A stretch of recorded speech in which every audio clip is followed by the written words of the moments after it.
Regret is a powerful emotion. It's heavy, weighing down your thoughts and actions.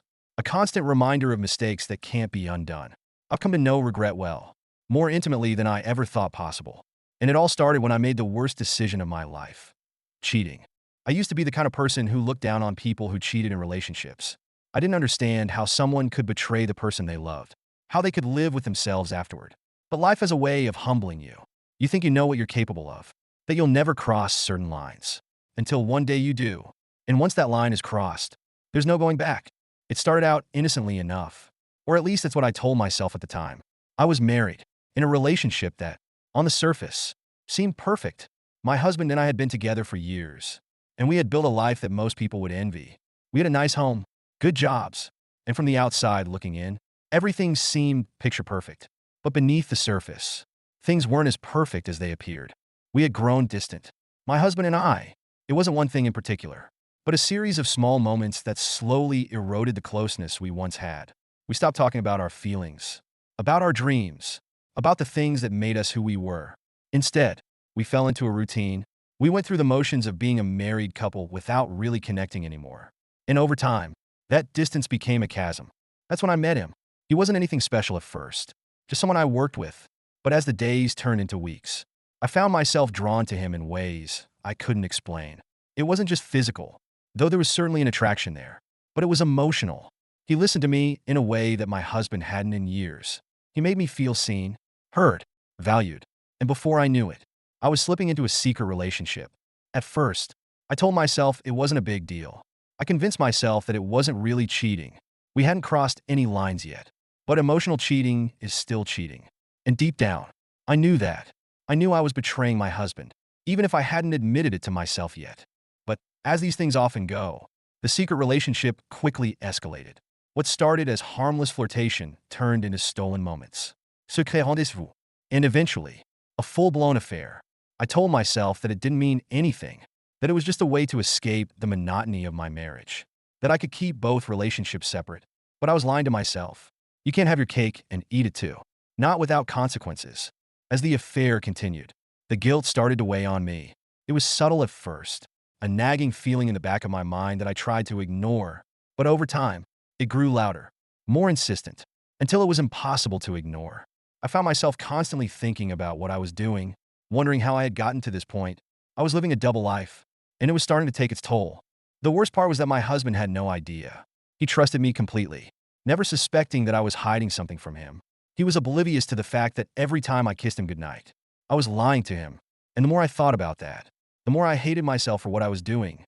I tried to rationalize it, to convince myself that my husband had been keeping secrets from me too. After all, our relationship wasn't perfect.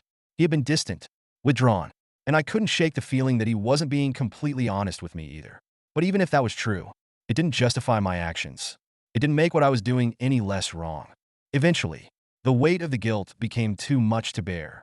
I couldn't live with myself anymore, knowing what I had done.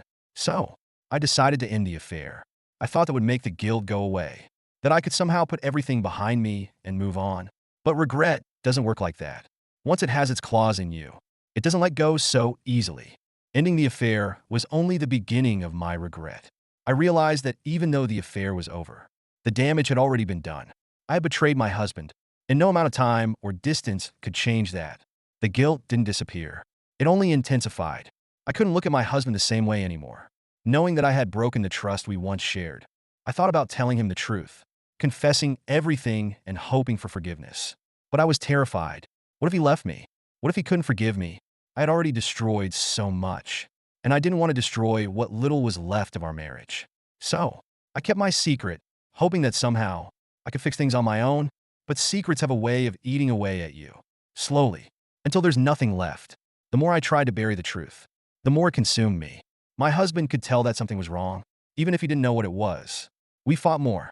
Our conversations became strained, and the distance between us grew wider. I wanted to be open with him, to tell him everything, but I was too afraid of losing him. So, I kept the secret, even as it destroyed me from the inside out. In the midst of all this, I started to wonder if my husband had been keeping secrets from me too. There were moments when he seemed distant, distracted, like he was hiding something. I started to suspect that maybe he had been unfaithful too, that he had secrets of his own. but I didn't know if I was just projecting my own guilt onto him or if there was something more going on. I tried to confront him about it, but every time I brought it up, he would shut down, refusing to talk about it. It only fueled my suspicions. Was he keeping something from me? Was he cheating too? I didn't know what to think anymore. My mind was a mess, torn between guilt and suspicion, love and betrayal. And then, one day, everything came to a head. I found out that my husband had indeed been keeping secrets from me. It wasn't an affair, but it was something that shattered the fragile trust we had left. He had been hiding financial troubles from me, making decisions behind my back that affected both of us. It felt like the final nail in the coffin of our marriage. I couldn't believe it. After everything I had done to him, after all the guilt I had carried, he had been keeping secrets from me too. It wasn't the same as cheating, but it was still a betrayal. And in that moment, I realized how broken our relationship had become. We were both keeping secrets, both hiding from each other, both too afraid to be open and honest about our fears, our mistakes, and our desires. We tried to work through it, but it was too late. The trust had been broken on both sides, and no matter how hard we tried, we couldn't rebuild what we had lost. Our marriage had become toxic, filled with resentment and regret. Every conversation felt like a landmine, and we were both walking on eggshells, afraid of what might come next. Eventually, we both realized that it wasn't going to work. We had drifted too far apart, and there was no going back. So, we made the painful decision to end our marriage. It was one of the hardest things I've ever had to do, but in some ways, it was also a relief. We were both tired of pretending, tired of carrying the weight of our secrets. Looking back, I wish I had been more open with my husband from the beginning. I wish we had talked about our problems, about the things that were driving us apart, before it was too late. I wish I hadn't cheated, hadn't kept secrets, hadn't let our relationship deteriorate to the point of no return. But regret doesn't change anything. It's a constant reminder of what could have been, of the mistakes you made, and the things you'll never be able to undo.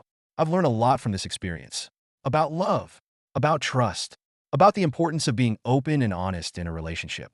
But the lessons came too late to save my marriage. Now, I'm left with the aftermath, the regret, the what-ifs, and the knowledge that I can never go back and fix what I broke. All I can do is move forward, hoping that I'll never make the same mistakes again. In the end, that's all any of us can do. Learn from our regrets and try to be better. It doesn't make the pain go away, but it's the only way to move on. I've accepted that now. And maybe, just maybe, I'll find a way to forgive myself for what I did. But for now, all I have is the weight of my choices and the lessons they've taught me. If I could give anyone advice, it would be this. Don't wait until it's too late to be open with the person you love. Don't keep secrets. Don't let distance grow between you.